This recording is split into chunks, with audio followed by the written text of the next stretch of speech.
ओम नमः शिवाय। जय श्री कृष्णा, जय महालक्ष्मी नमः। मित्रों, खुशखबरी। जी हाँ, मिठाई बांटने का समय आ चुका है। लड्डू बांटने की कीजिए तैयारी। दिवाली के ठीक 11 दिन बाद यानी कि देव उठनी एकादशी पर बनेगा 5 राशियों का विवाह योग। जी हाँ मित्रों, 23 नवंबर 2023 यानी कि देव उठनी एकादशी पर 150 साल बाद स्वार्थ सिद्ध योग के साथ ही धन कारक महायोग का निर्माण भी हो रहा है, जो कि कई राशियों के विवाह योग को निश्चित करता है। तो चलिए एक एक करते हुए जान लेते हैं कौन कौन सी ऐसी भाग्यशाली राशियां हैं जिनका विवाह का निश्चित योग इस बार देव उठनी एकादशी के बाद से ही बनने जा रहा है। तो एक एक करते हुए सभी महत्वपूर्ण भाग्यशाली राशियों के बारे में अपन इस वीडियो में चर्चा करेंगे। ऐसे में वीडियो को पूरा लास्ट तक जरूर देखिए। और हाँ मित्रों, वीडियो के नीचे कमेंट बॉक्स में जय शनिदेव लिखकर वीडियो को अपने मित्रों के साथ फेसबुक पर जरूर शेयर कर दीजिए, ताकि काम की जानकारी का जो अपडेट है ना वो सभी लोगों को मिल सके। मित्रों, साल की सभी 24 एकादशियों में से देव उठनी एकादशी का विशेष महत्व होता है, क्योंकि देव उठनी एकादशी से ही भगवान श्री हरि विष्णु जी जो है वो शयन मुद्रा से जागृत हो जाते हैं और इसके बाद से ही मांगलिक कार्यक्रम की भी शुरुआत होती है। चतुर्मास की शुरुआत देव शयनी एकादशी से होती है और इसका जो समापन होता है ना वो देव उठनी एकादशी पर रहता है। आपको बता दें कि देव उठनी एकादशी के बाद से ही सभी प्रकार के मांगलिक वैवाहिक कार्यक्रम, मुंडन, जनेऊ संस्कार जैसे कार्यक्रम जो है वो फिर से शुरू हो जाते हैं। 4 महीने बाद भगवान विष्णु जी जागृत होते हैं और साथ ही जैसे भगवान विष्णु जी जागृत होते हैं ना, अपनी जो कृपा दृष्टि है वो सभी भक्तों के ऊपर भी बरसाते हैं। इस साल 2023 में देव उठनी एकादशी जो 23 नवंबर के दिन मनाई जाएगी और 150 सालों के इतिहास के बाद इस एकादशी पर रवि योग, सिद्ध योग और साथ ही स्वार्थ सिद्धि महायोग का निर्माण भी हो रहा है। तो चलिए जान लेते हैं देव उठनी एकादशी के बाद सबसे पहली जो भाग्यशाली राशि बनेगी वो आती है मीन राशि, जिनके नाम का पहला अक्षर दी, दू, थ, ज, दे, दो, चा और ची से शुरू होता है, उनकी मीन राशि होती है। मित्रों, राशि चक्र की सबसे आखिरी राशि बनती है मीन राशि और इस बार 2023 में देव उठनी एकादशी के बाद अगर आप कुंवारे हैं मीन राशि वाले, तो देवगुरु बृहस्पति की कृपा से आपका विवाह का योग प्रबलता के साथ बन सकता है और साल 2023 के अंत में या 2024 के उत्तरार्ध में ही आपके घर में विवाह की सहनाइयां गूंज सकती है। और जो साथ ही मैरिड लोग हैं उनके लिए भी यह समय उत्तम रहेगा। बाकी साल 2024 में मार्च से लेकर अप्रैल के अंत तक का जो समय है ना, ये तो मीन राशि वाले लोगों के लिए किसी भी वरदान से कम नहीं होगा। अगर आप किसी से प्रेम करते हैं तो आपके रिश्ते में रोमांस भी भरपूर होगा और साथ ही अगस्त से लेकर सितंबर तक का समय भी बहुत ही अच्छा और उत्तम बनेगा। देवगुरु बृहस्पति का जो प्रवेश है वो आपके 8वें भाव में होगा और ऐसे में इस बार आपको विशेष रूप से लाभ भी मिलने वाला है। रिश्तों को मजबूत बनाने में आपको सफलता हासिल होगी। अच्छा, इसी के साथ देवगुरु की कृपा से आपकी आर्थिक स्थिति भी मजबूत बनेगी। आपको धन कमाने के यानी कि इनकम के नए नए माध्यम, नए नए स्रोत खुलेंगे और अपने मित्र जनों के साथ आपका जो समय है वो बहुत ही अच्छा बीतेगा। जो छात्र है, विद्यार्थी है, अपने लक्ष्य को पाने में लगातार मेहनत कर रहे हैं ना, तो उनको सफलता की प्राप्ति होगी। और उसके अलावा अगले साल 2024 में जो वैवाहिक कपल है, जो कि पति पत्नी है ना, उनका संतान का सुख भी यहाँ पर शुभ योग के साथ बन रहा है और संतान की तरफ से कोई भी आपको गुड न्यूज मिल सकती है। कुल मिलाकर अब कुंवारे रहने के जो दिन है वो मीन राशि वाले लोगों के समाप्त हो चुके हैं। अगर आप विवाह योग्य आयु में आ चुके हैं, आपकी उम्र हो चुकी है ना, तो कहीं ना कहीं इस बार 23 नवंबर से ही आपके जो योग है वो प्रबल बनेंगे, जिससे आपका विवाह का योग निश्चित होगा। चलिए जान लेते हैं देव उठनी एकादशी के बाद अगली यानी कि दूसरी जो भाग्यशाली राशि बनेगी उसके बारे में। उससे पहले आपको एक महत्वपूर्ण बात बताना चाहूंगा कि जिंदगी में आप कई ऐसे लोगों से मिले होंगे जो कि बहुत ही ज्यादा मेहनत करते हैं, तो वहीं कुछ लोग आपको ऐसे भी मिले होंगे जो बहुत कम मेहनत करने के बावजूद भी बहुत ही आगे तक पहुंच जाते हैं। वहीं जिंदगी में आप कुछ ऐसे लोगों से भी मिले होंगे जो पूरी उम्र भर मेहनत करते ही रहते हैं, लेकिन आखिर वो हासिल नहीं कर पाते जिनके वो हकदार होते हैं, यानी कि जीवन उनका गरीबी में ही निकल जाता।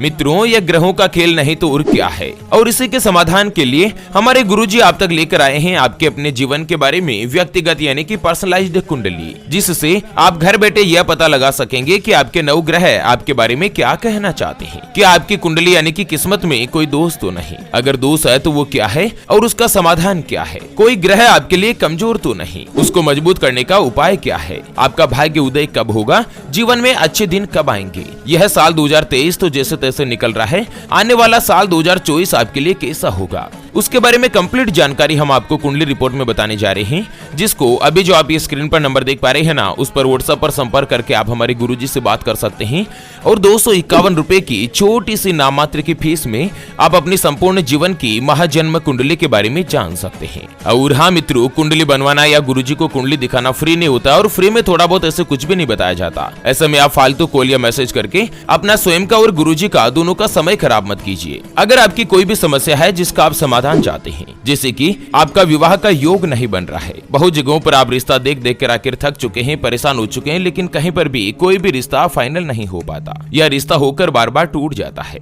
व्यापार में आपको लगातार नुकसान हो रहा है, घर में धन की कमी बनी रहती है या आपके ऊपर कर्ज हो चुका है जिसको आप चुका नहीं पा रहे हैं, धन की बचत नहीं हो पा रही है, कमाते आप बहुत ज्यादा है लेकिन पता नहीं महीना होते होते पैसा कहाँ चला जाता है, घर परिवार में आपस में बनती नहीं है, पति पत्नी में लगातार लड़ाई झगड़ा बना रहता है या पति पत्नी के बीच कोई तीसरा आ चुका है जिससे आप छुटकारा पाना चाहते हैं, आपको संतान का सुख नहीं मिल रहा है या बच्चों का पढ़ाई में मन नहीं लगता, बच्चे लगातार सरकारी नौकरी या किसी अच्छी नौकरी की तलाश कर रहे हैं लेकिन उनको सफलता नहीं मिल पा रही है, या लड़का लड़की का विवाह होने जा रहा है, संबंध होने जा रहा है और उससे पहले आप दोनों का कुंडली मिलान करवाना चाहते हैं, गुण मिलान करवाना चाहते हैं। अगर कुछ भी समस्या है तो स्क्रीन पर दिए गए नंबर पर व्हाट्सएप पर संपर्क करके आप हमारे गुरुजी से बात कर सकते हैं और 251 रुपए की छोटी सी नाममात्र की फीस में आप अपनी संपूर्ण जीवन की महाजन्म कुंडली के बारे में जान सकते हैं। चलिए बात कर लेते हैं देव उठनी एकादशी के बाद अगली यानी कि दूसरी जो भाग्यशाली राशि बनेगी वो आती है कन्या राशि, जिनके नाम का पहला अक्षर टो, पा, पी, पू, श, न, ठ, पे और पो से शुरू होता है, उनकी कन्या राशि होती है। मित्रों, कन्या राशि में देवगुरु बृहस्पति जो और नवम भाव में रहने वाले हैं और इस भाव को भाग्य का घर भी कहा जाता है। ऐसे में कन्या राशि वाले लोगों को अपने भाग्य का यानी कि अपनी किस्मत का पूरा साथ मिल सकता है। आपका जो ध्यान है वो अध्यात्म की ओर थोड़ा सा झुकाव रह सकता है, परिजनों का पूरा सहयोग प्राप्त होगा, आपके जो भी रुके हुए काम है वो एक बार फिर से सुचारू रूप से चलने लगेंगे और सबसे महत्वपूर्ण आपको अपने परिवार का और पिताश्री का सहयोग मिल सकता है। उच्च शिक्षा पाने का सपना भी पूरा होगा और अपने लक्ष्यों को पाने में भी आप सफल हो सकते हैं। देव उठनी एकादशी के बाद कन्या राशि में जिस तरह से ग्रहों का जो महायोग बन रहा है ना, उसके आधार पर आपका जो विवाह का योग है वो निश्चित होने वाला है। अगले 6 महीनों के दौरान चाहे लड़का हो या लड़की हो, कन्या राशि वाले लोग कहीं ना कहीं किसी के भी साथ विवाह के बंधन में बंध सकते हैं और इसके अलावा जो व्यक्ति नई नौकरी की तलाश कर रहे हैं उन लोगों को भी सफलता प्राप्त हो सकती है। आपको अपने रिश्तों में आपस में मिठास की भावना रहेगी। चलिए अगली जो भाग्यशाली राशि बनेगी वो आती है वृश्चिक राशि, जिनके नाम का पहला अक्षर तो, ना, ने, नो, ने, नो या ये और यू से शुरू होता है, उनकी वृश्चिक राशि होती है। मित्रों, वृश्चिक राशि राशि चक्र की 8वीं राशि है और इस बार जिस तरह से जो ग्रहों का संयोग बन रहा है ना, उसके आधार पर साल 2024 के पूर्वार्ध में ही जो भी अविवाहित है, कुंवारे हैं, सिंगल है, जो कि अपने लिए जीवन साथी की तलाश कर रहे हैं ना, तो साल का जो उत्तरार्ध है ये आपके लिए बहुत ही अच्छा और अनुकूल होगा। दरअसल क्या है ना कि इस बार आपके 5वें भाव में राहु जो है वो आपके मन में प्रेम की पींगे बढ़ा सकते हैं, जो कि आपको प्रेम विवाह के लिए यानी कि लव मैरिज के लिए प्रेरित करेंगे। लेकिन आपका जो विवाह के लिए उपयुक्त समय है वो देवगुरु बृहस्पति के 7वें भाव में आने के बाद होगा, जो कि वृश्चिक राशि वाले लोगों का 2024 में मई के महीने में बनेगा। ऐसे में आपका विवाह का योग तो पहले से निश्चित हो जाएगा वृश्चिक राशि वालों का, लेकिन मई 2024 में आपका जो विवाह है वो फाइनल भी हो सकता है और उसके साथ ही वृश्चिक राशि वाले लोगों के सोचे हुए सभी काम पूर्ण होंगे। आपको लगभग हर एक क्षेत्र में बेहतरीन परिणाम मिलेगा और साथ ही करियर में भी आपकी खूब तरक्की होगी, खूब सारी प्रगति होगी। अगला साल 2024 भी आपके लिए सफलता के कदम चूमने वाला है। आपकी जो प्रोफेशनल लाइफ है वो बहुत ही अच्छी रहने वाली है और वहीं जो व्यक्ति किसी अच्छी नौकरी की तलाश कर रहे थे, उच्च शिक्षा के माध्यम से अगर आप कहीं पर भी अच्छी नौकरी की कोशिश कर रहे थे तो वो आपकी ये जो तलाश है ना वो भी जल्द ही पूर्ण होगी। चलिए जान लेते हैं देव उठनी एकादशी के बाद अगली जो भाग्यशाली राशि बन रही है उसके बारे में, तो वो आती है मकर राशि, जिनके नाम का पहला अक्षर भो, जा, जी, खी, खू, खे, खो, गा और गी से शुरू होता है, उनकी मकर राशि होती है। मित्रों, मकर राशि में देवगुरु बृहस्पति जो वो 5वें भाव में प्रवेश करने वाले हैं और आप सभी को पता होगा कि 5वां भाव जो देवगुरु बृहस्पति का होता है ना, उस समय व्यक्ति को जीवन में खुशियां ही खुशियां मिलने वाली है और साथ ही आपको अपने रिश्तों को और भी मजबूत बनाने में सफलता प्राप्त होगी। आपको इनकम के नए नए माध्यम खुलेंगे और दोस्तों के साथ आपका जो समय है ना वो बहुत ही अच्छा बीतेगा।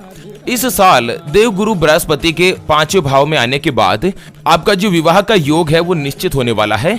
अगर आप अभी तक भी सिंगल है, कुंवारे हैं, तो जीवन में किसी के भी आने का इंतजार कर रहे हैं, तो यह प्रबल संभावना बन रही है कि नवंबर से लेकर मार्च अप्रैल तक आपका किसी खास व्यक्ति के साथ जीवन में आपकी दस्तक हो सकती है और उसी के साथ आपका जो विवाह का योग भी निश्चित होने वाला है।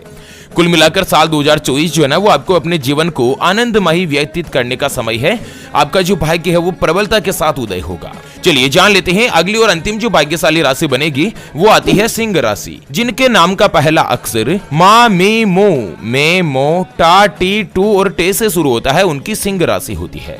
मित्रों, जिनकी भी सिंह राशि है ना, इस बार देव उठने एकादशी के बाद जिस तरह से ग्रहों का जो महासंयोग बन रहा है, रवि योग और स्वार्थ सिद्धि योग का निर्माण हो रहा है ना, इससे आपके जो भी लंबे समय से रुके हुए काम थे वो एक बार फिर से शुरू हो सकते हैं। और इसी के साथ देवगुरु बृहस्पति जो आपके 10वें भाव में भी गोचर कर रहे हैं, जिससे आपकी जो आर्थिक स्थिति है वो मजबूत होगी। आपको लगभग सभी क्षेत्रों में सफलता प्राप्त होगी और लंबे समय से आपके जो भी रुके हुए काम थे वो पूर्ण होंगे।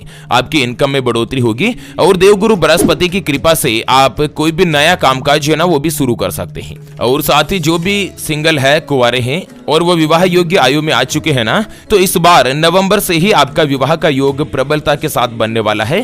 देवगुरु बृहस्पति जी के आशीर्वाद से सिंह राशि वाले लोगों का 2024 में प्रथम या दूसरे तिमाही के दौरान विवाह संबंधित आपको खुशखबरी मिल सकती है।